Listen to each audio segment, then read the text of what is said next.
Welcome to General Chemistry. So in this video, we're going to go through how to navigate through the course and how to get to the different assignments that are due for the course.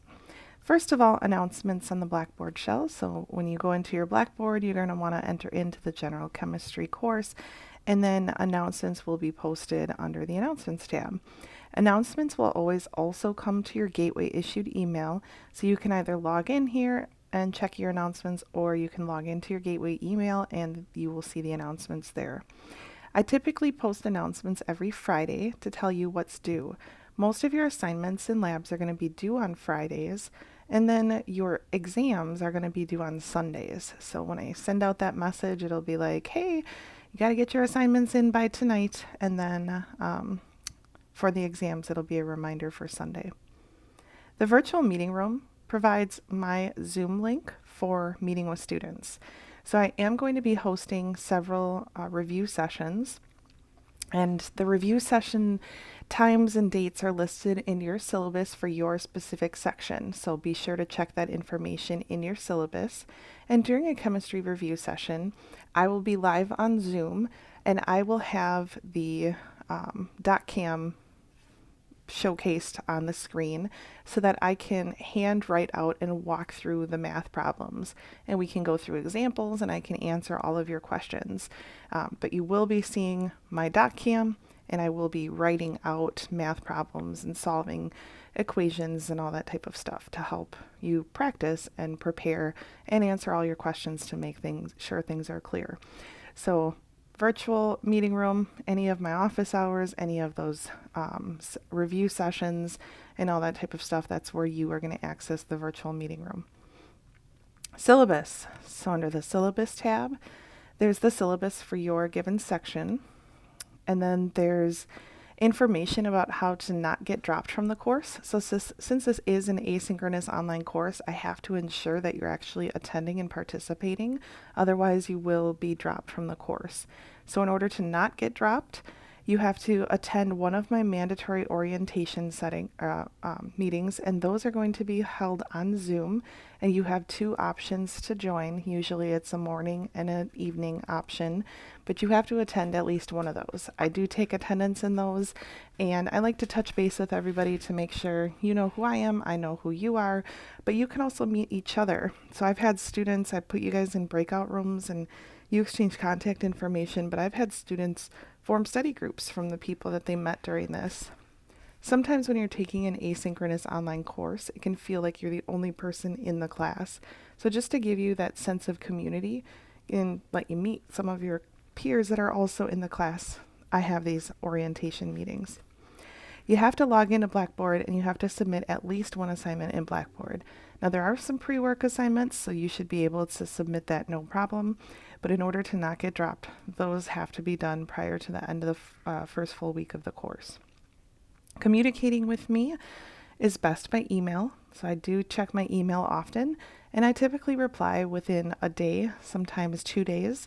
If it's been longer than 2 days, you can definitely give me a nudge and say, hey, haven't heard back from you.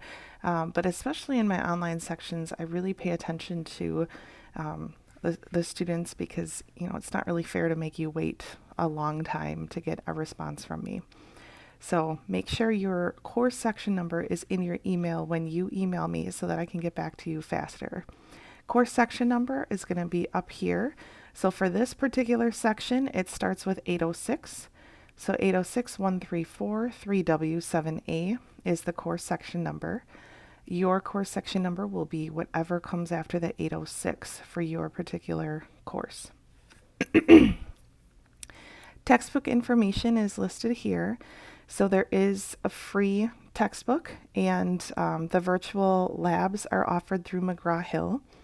So you'll want to read about gaining access through McGraw-Hill Connect. About your instructor, if you want to learn a little bit more about me, there's information about me. The pre-work module. So you're going to watch the course navigation video. Obviously it'll be for general chemistry, not general biology. So that video link will be updated once I'm done recording this. And then you're going to review the course syllabus, access McGraw-Hill Connect, download and print the chemistry aid sheet. So the chemistry aid sheet is a handy guide of all of the formulas that you'll need for this course. And there's different sections within it. There's a periodic table that really help you have a quick access for that information. So I highly recommend that you download that and have it with you every time that you're working on the course. We do use Respondus Monitor for the final exam. So you have to download Respondus Monitor, and then you can review the information about Respondus Monitor, and there is a Respondus verification quiz. I have students ensure that they can use Respondus up front so that by the time you get to the final exam, you've already downloaded it, you've already used it once, and you have experience navigating and troubleshooting any issues that arise with Respondus. So this is a requirement. It's a one-question quiz that just says you understand that the final exam is going to use Respondus, and by clicking yes, you verify that you can use Respondus. Then there's a laboratory safety training. Even though our labs are done online, we still have the course competencies of lab safety that we have to cover. So there's some slides and a checklist that you can review, and those will help you answer the questions in the chemistry lab safety quiz. Then you can review this video on some general chemistry study tips.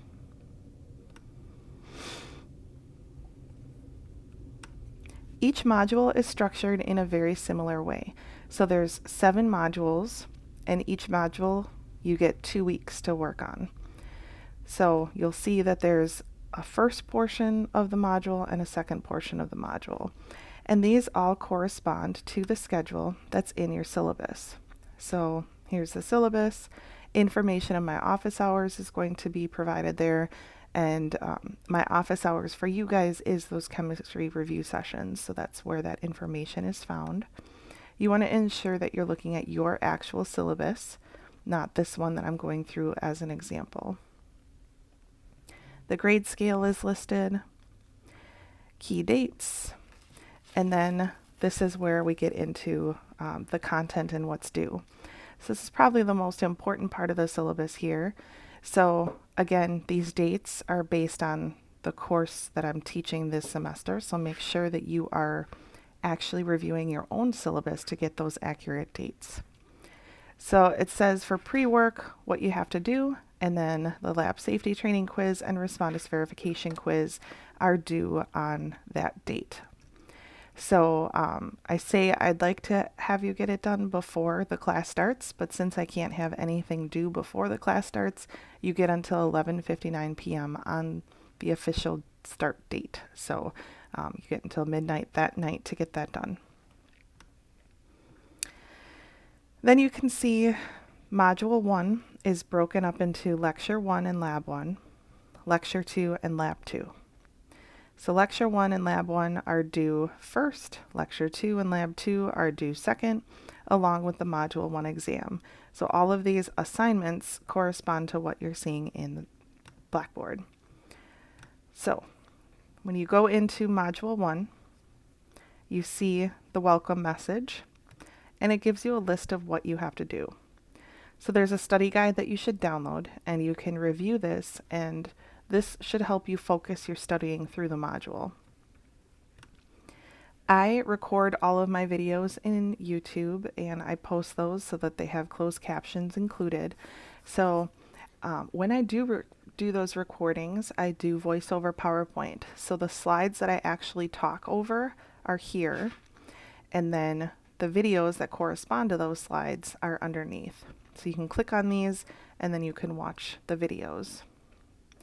After you watch the videos, you should review the content in the textbook. So this link goes directly to the textbook, to the chapter that you're supposed to be focused on. To click through the textbook, you can just click on the various components, and it will take you to the different portions of the textbook. Sometimes when I do, sometimes when I do my lectures, we actually only cover a particular section of the textbook.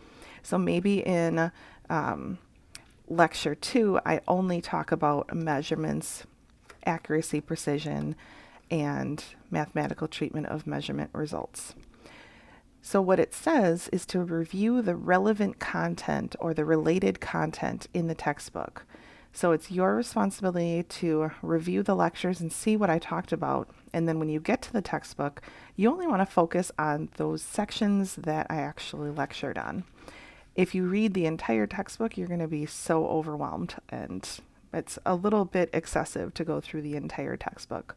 This textbook is written for a Chemistry 101, Chemistry 102 course, the whole series, which would be covered at the university level, and it provides a lot of extra information that's not necessary for our general chemistry class.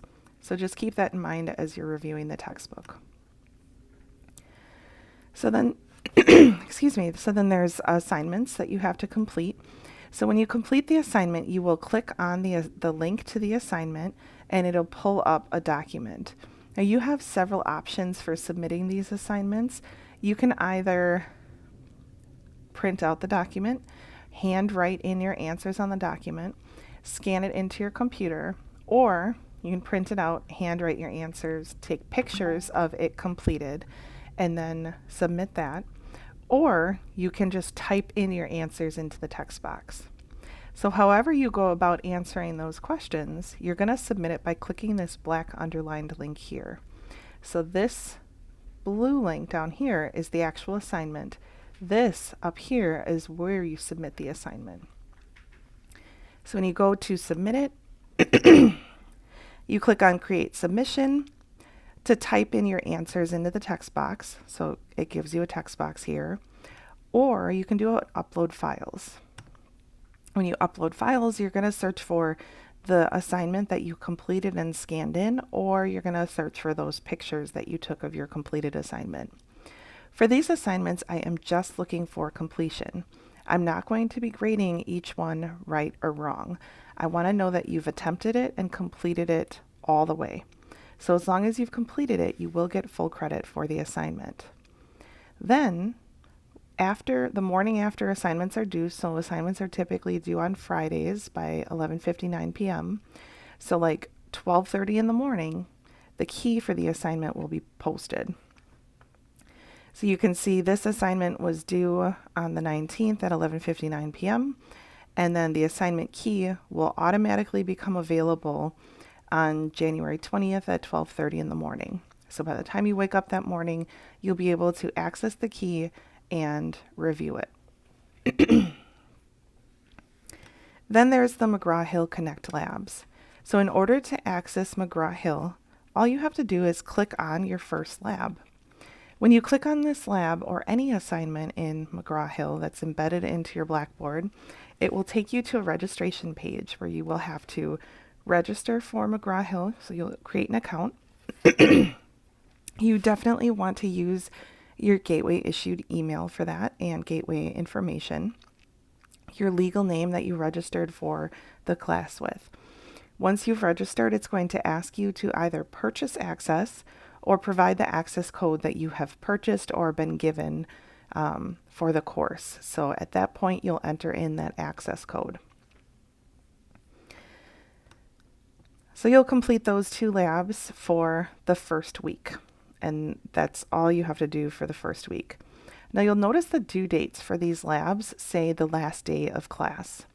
Sometimes students have a hard time gaining access to McGraw-Hill, so I like to be a little bit lenient on these due dates for this. But also, if I set a due date to the actual date that it's due in the syllabus, it will cut off your access after that point. And I know some students like to go back through the labs and review them again or learn a little bit more from the concepts, and I don't want you to lose access to those labs. So I have them set to be due at the end of the semester.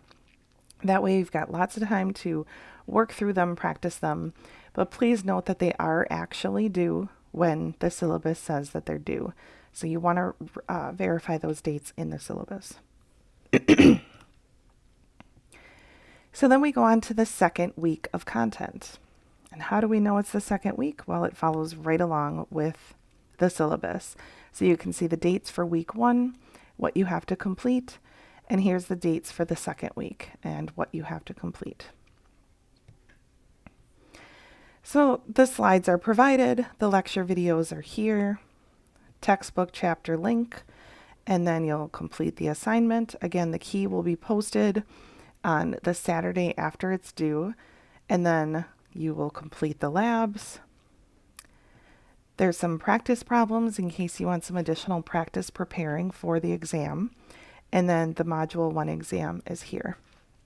So you will be able to check all of your answers and make sure you answered everything correctly and work through those mistakes on the Saturday before the exam is due. So the exam is going to be due on a Sunday by 11:59 p.m. So that's when you'll take the exam. Every module is going to be structured in a very similar way. Like I said, you get 2 weeks of content per module until we get to Module 7.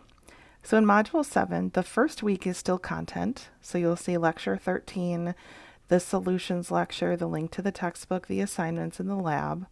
But then the rest of it is just the final exam. So for the second week of Module 7 is the final exam. The final exam is broken down into 2 parts. One part is calculations, the other one is concepts. And I did this so that you have more time to focus on the math and that the math portion is separated from the concepts portion. So calculations are going to involve complex calculations from all of the formulas that you've learned throughout the semester. Concepts are going to be basic definitions that you can answer within a minute. So that's the difference. They're broken down, but both of those require the use of Respondus Lockdown Browser. When using Respondus, remember that Respondus, when you download it, it's going to be its own separate icon on your computer. So typically I use Google Chrome to access my internet. This is a whole new web browser. So you'll find the Respondus icon that gets downloaded onto your desktop. You'll click on that and you'll use that to navigate to Blackboard and navigate through to the test. If you try to access these tests on a normal browser, it's going to ask you for a password. And you're not going to be able to get through to it because I'm not going to release the password. And that's how it prevents you from not using Respondus, or it requires you to use Respondus. So the reason why I have Respondus here is to ensure and verify the identity of the person that's taking the final exam. So it goes through a startup sequence where it has you show a government issued or student ID. It has your picture and your name. And then it has you take a picture of yourself. And then it will watch you to make sure that you are not getting help from anyone else to take the exam. You can still use resources. You can look down. It's not like facial recognition where you have to be locked in straight on the computer. So you can do all of the things you would normally do when taking a test. The only purpose of Respondus is to verify your identity. So as long as it's you and no one else is around you trying to help you with the exam, then you should be good to go with that exam. Your grades are going to be in the My Grades tab. They will be updated. Typically I do my gradings on Mondays, so every Monday you should see an updated grade. Email through Blackboard is a really good function if you want to email anyone that's in the class. So you can email all instructor users, which is going to be me.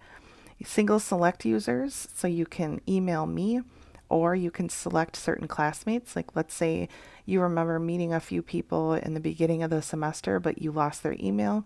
You can do singular select users, or you can do like all student users if you want to just send out an email and say, hey, anyone want to form a study group and work together?